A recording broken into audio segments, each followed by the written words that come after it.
Fala pessoal, tudo bem com vocês? O Timão até cria, mas esbarra no goleiro Felipe Alves. O Rogério Ceni preserva titulares e garante o empate e o tabu no Morumbi. Foi pênalti do Gil? Vamos falar desse lance polêmico e de tudo mais que envolveu a partida. Chega mais, eu sou o Chico Garcia, inscreva-se no canal e vamos juntos!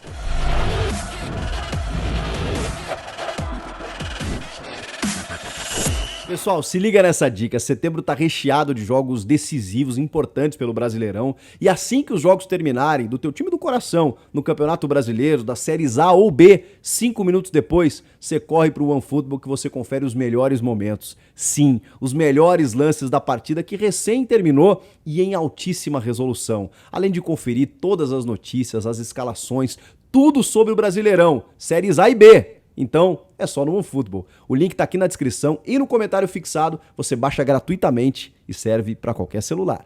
O São Paulo entrou com um time completamente reserva e era justificado porque na quinta noite o São Paulo viveu uma noite muito desgastante contra o Atlético Goianiense para chegar na final da Sul-Americana. Então nenhum daqueles jogadores titulares naquela partida entraram em campo hoje no Morumbi. Foram preservados para o segundo tempo alguns, como o Patrick e o Luciano, que acabaram entrando depois. Por quê? Porque o Rogério Ceni precisava não só preservar os jogadores desse jogo de quinta, mas também pensar na quarta-feira, quando vai encarar o Flamengo na semifinal da Copa do Brasil, jogo de volta, depois de ter perdido em casa por 3-1 e vai para essa tentativa de uma epopeia no Maracanã. Era natural que o São Paulo colocasse uma equipe competitiva, mas preservasse alguns jogadores. Isso aconteceu, só não imaginei que ele fosse preservar tanto assim. Ele botou um time completamente reserva, com o Felipe Alves no gol, que acho que foi talvez uma figura, talvez não, com certeza uma figura muito importante no jogo. E aí ele colocou uma linha de 3 zagueiros, com o Miranda, o Ferrarese e o Luizão fazendo às vezes de um lateral esquerdo, com o Igor Gomes aberto nesse tripé um pouco mais avançado, ou seja, sem um lateral esquerdo de ofício, o Reinaldo ficou no banco. Na direita o Rafinha, um meio de campo com o Thales Costa, o Andrés Colorado e o Giuliano Galopo, e aí na frente o Éder acabou sendo esse jogador assim de maior movimentação, digamos assim, com o Nahuel Bustos aberto um pouco mais pela direita, que fez um jogo discreto. O São Paulo teve dificuldades, obviamente, né, porque não é um time que está acostumado a jogar junto.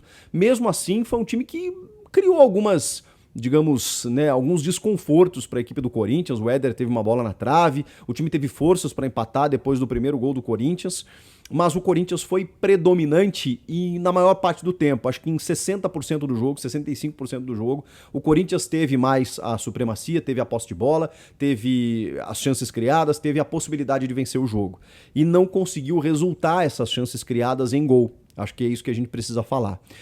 Por outro lado, o Corinthians também precisava pensar na quinta-feira no jogo contra o Fluminense e tinha jogadores voltando de lesão durante a semana.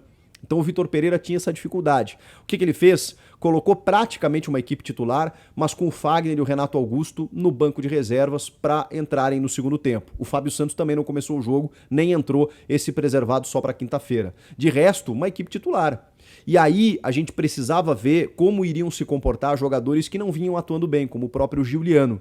E eu acho que ele fez um bom jogo, talvez o melhor jogo dele, eu tô comparando ele com ele próprio em relação aos últimos jogos. A enfiada de bola que ele dá pro gol do Yuri Alberto é muito boa, né? Depois de uma jogada bem trabalhada de pé em pé da equipe do Corinthians, ele consegue um passe entre linhas centralizado, e o Yuri, que tem essa capacidade de sair da área, de jogar de costas, ele de forma muito rápida, né? Ele domina, a bola escapa um pouco dele e ele mete uma traulitada de perna esquerda no ângulo, sem chances para o Felipe Alves, abrindo o placar naquele momento. O Yuri é um jogador de muito potencial, de muita versatilidade lá na frente, né? Não só pelo gol, ele jogou muito, perdeu um gol no segundo tempo, mas eu acho que precisamos dar o mérito também para o Felipe Alves, quando a bola escapa do Bruno Mendes, porque a bola ela vem meio rápida assim, né? E ele tenta alcançar ela, não consegue. Ela vem no Yuri, que faz aquilo que ele conseguiu fazer naquele momento e deu tempo para o Felipe Alves fechar o ângulo e fazer uma baita defesa. Acho que é mais mérito do goleiro, mas enfim, teve a chance ali o camisa 9 do Corinthians também, mas ele teve outros momentos em que ele se desdobrou, em que ele caiu pelos lados, em que ele buscou o jogo, em que ele brigou com os defensores. A parte defensiva do São Paulo também foi bem exigida, e eu acho que eles foram bem, tanto o Ferrarese quanto o Miranda, quanto o Luizão. Acho que eles conseguiram controlar, de certa forma, o jogo do Corinthians, mas O Corinthians ainda assim teve algumas chances em que pecou na finalização, especialmente depois da entrada do Adson. Já vou chegar lá. Mas o Corinthians abre o placar e aí não é que o Corinthians se fecha, porque para muitos pode parecer essa impressão. O Corinthians marcou o gol e parou de jogar. Tá, eu acho que tem essa vertente na opinião, mas também é preciso entender que o São Paulo, jogando em casa, quando sofre um gol, era natural que fosse ficar com a bola e empurrasse o Corinthians para o seu campo. E ali foi o melhor momento do São Paulo no jogo. Uma pressão, bolas pipocando na área constantemente, o Cássio fazendo boas defesas. E aí a gente precisa também entender que quando sai o gol de pênalti, através do pênalti, já vou falar dele, do empate do São Paulo, o São Paulo já era merecedor do placar, já era merecedor do resultado. E aí acontece o pênalti, que é um lance bem polêmico, bem discutível. E ele é discutível de várias maneiras. Primeiro que é um vacilo na defesa, né? Uma bola nas costas, uma bola lançada pelo Rafinha no sistema defensivo ainda, que pega o sistema defensivo totalmente desarrumado da equipe do Corinthians. E aí, quando o Éder tem essa possibilidade de invadir a área, né? Ele que tá percebendo a marcação do Gil, mas quando ele tem a possibilidade de entrar e fazer o gol, ele é seguro pelo Gil. E a minha dúvida, que ela reside até hoje, até agora, nesse momento para vocês, eu até vou botar uma imagem aí para vocês terem uma ideia, porque eu acho que o Gil realmente segura e comete a falta no Éder, segurando a camiseta, só que ele solta em determinado momento. A grande questão é, pela regra, tá? Vamos tentar esclarecer. Se o jogador segura o adversário, começa segurando fora da área e continua segurando dentro da área, é pênalti. Começa fora, termina dentro, é pênalti.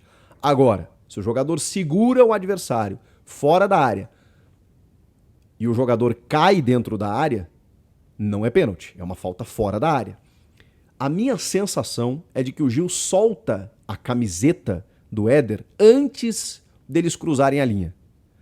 Mas eu confesso que é um lance muito difícil, porque em vários momentos eu já vi e falei, será que já não tá? E aí não tem a ver, tá, gente, com o pé do Éder dentro da área, com o fato do Éder estar dentro da área. O que vale nesse momento é a infração. A infração ocorre no puxão. Se o puxão está em cima da linha, se está dentro da área ou está fora da área, perfeito? Então, como há essa dúvida realmente que é muito difícil, no frame a frame a gente tenta dirimir, mas ainda assim é muito complicado, porque eu acho que dentro da área o Gil não comete nenhuma infração, ali o Éder já está caindo, mas se tem algum ponto da linha em que o Gil ainda está puxando a camisa do Éder, aí o pênalti tem que ser marcado. E aí o que eu acho que aconteceu? Eu acho que exatamente por essa dúvida, que é muito difícil, é um lance muito no limite, muito ajustado, eu acho que o VAR manteve a decisão de campo. O Marcelo de Lima Henrique marca o pênalti. Isso é importante dizer. Se há uma imagem muito clara de que foi fora da área, o VAR nem chamaria o Marcelo para revisão. Simplesmente comunicaria a ele. Marcelo, a falta aconteceu, mas como o pênalti ele é uma indiferença da falta, é uma questão geográfica, né? Ela acontece dentro da área e fora da área é falta. Como ele marcou a falta, portanto um pênalti porque aconteceu dentro, ele só teria sido avisado de que a falta era fora da área. Como não há uma convicção de que a falta foi fora da área, eu acho que aconteceu isso. A gente vai esperar o áudio do VAR. Ele confirmou a decisão de campo. E aí tem um detalhe. O Gil escapou de ser expulso. Para muitos, tem muita gente que confunde de que a FIFA acabou impedindo, né, o pênalti de você aplicar um cartão vermelho, para não ter a tripla punição. Pênalti, expulsão e suspensão para o próximo jogo. Então, normalmente, quando há disputa de bola, mesmo que seja uma chance clara de gol, o que acontece? É pênalti e cartão amarelo. Mas quando não há disputa, ainda é o vermelho. E foi o que aconteceu. E se é fora da área? Bom, se é fora da área, sem a disputa de bola, como era o caso, também é cartão vermelho. Então, se a falta fosse fora da área ou dentro da área, o Gil tinha que ter sido expulso. Então, assim, a gente pode até discutir se foi pênalti ou não foi. Agora, o Gil seria expulso pela regra. Então, escapou, nesse caso, a equipe do Corinthians. Mas, enfim, o pênalti foi marcado, o São Paulo chega ao empate e depois, no segundo tempo, até os primeiros 15 minutos, o jogo foi muito morno. Depois disso, o Ceni fez algumas alterações, colocou o Luciano e o Patrick no jogo, e mesmo assim, quem conseguiu ter mais a bola foi o Corinthians, com as entradas especialmente do Renato Augusto, do Matheus Vital, E o Adson? Cara, e o Adson é um problema, porque eu acho um menino de uma boa qualidade técnica, de uma boa infiltração, de uma ousadia interessante, de personalidade, mas ele tem uma dificuldade com a perna direita que está comprometendo. E talvez a culpa não seja só dele, porque como ele vem sendo escalado sistematicamente pelo lado direito, o Vitor Pereira não está enxergando que com o Adson ele não consegue ter profundidade. Ele sempre faz a mesma jogada e os jogadores adversários já sabem. Quando ele pega a bola, ele não vai para a linha de fundo, ele corta para dentro. Então, se eu tô marcando o Adson, eu já dou toda a linha de fundo para ele, vai. Dou todo o campo para ele, porque ele não vai para a linha de fundo. Se ele for, ele não vai conseguir cruzar. Ele não vai conseguir fazer nenhum tipo de jogada, ele vai parar a bola para tentar cruzar com a perna esquerda, porque ele não tem a perna direita. Então, ou isso tem que ser trabalhado em fundamentos com o Adson, senão ele não vai evoluir na carreira, ou ele tem que ser colocado do lado esquerdo do campo, enquanto isso, né? Enquanto ele não aprimora a perna direita. Porque aí sim ele teria a profundidade. Como várias vezes ele jogou no time do Silvinho ainda, porque ele tem essa capacidade. Mas o Vitor Pereira insiste em colocá-lo pelo lado direito do campo. Invertesse, botasse o Vital pela direita e ele pela esquerda, mas enfim, ali ele não consegue ter produtividade. E ainda assim, quando a bola caiu na perna esquerda dele pelo lado direito, sem marcação, ele ainda chutou errado, chutou torto. Entre outros tantos lances que o Corinthians perdeu e que poderia ter feito o 2-1, mas o Felipe Alves, como eu disse, fez não só a defesa naquele chute do Yuri Alberto, que o Bruno Mendes furou, mas em outros momentos ele foi muito importante, a trave também acabou num chutaço do Fausto Vera, acabou salvando, enfim, o Corinthians poderia ter vencido? Poderia. Mas o Éder também teve uma bola na trave no primeiro tempo, enfim, foi um jogo equilibrado em que não ficou bom para ninguém, né? Porque o Corinthians sai do G4 pela primeira vez no campeonato, cai para a 5ª colocação.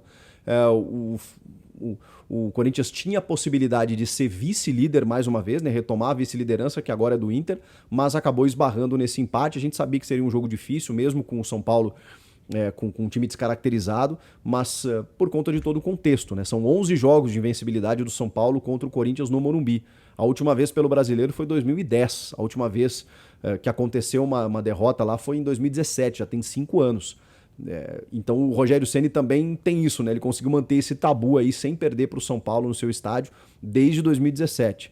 Mesmo com um time bem descaracterizado, porque, repito, ele precisava descansar os caras do jogo de quinta e projetar o jogo de quarta. O Corinthians também precisava fazer isso, e aí botou no segundo tempo o Fagner, o Renato, tirou o Juliano, tirou o Roger Guedes cedo, para muitos, poxa, com 20 minutos do segundo tempo, visivelmente pensando no Fluminense. E aí ele precisava dar minutos para o Renato, que não jogou contra o Inter, para ganhar ritmo e ao mesmo tempo chegar descansado na quinta-feira. Que aí eu acho que vai ser o time completamente titular, com o Fábio Santos na esquerda. O Piton não fez um bom jogo.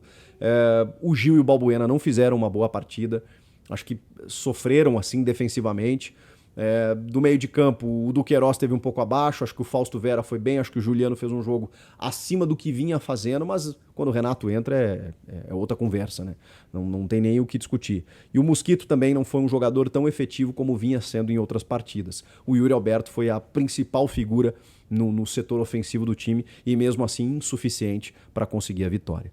Não sei o que vocês acharam da partida, mas eu acho que foi justificado até certo ponto. Se tivesse um vencedor, que saiu um vencedor, acho que o Corinthians criou mais para isso, mas é do futebol. Do outro lado você tem um adversário, você tem um goleiro, e o Corinthians foi incompetente para poder fazer esse segundo gol.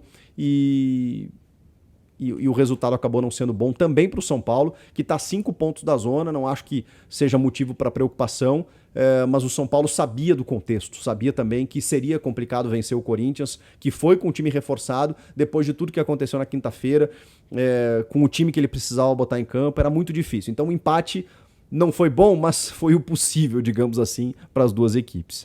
O que vocês acharam do jogo? Quero ouvi-los sobre questões polêmicas, sobre as atuações, podem comentar aqui. E inscreva-se no canal, é só o que eu peço, aquele likezão bacana, eu volto na próxima. Tchau!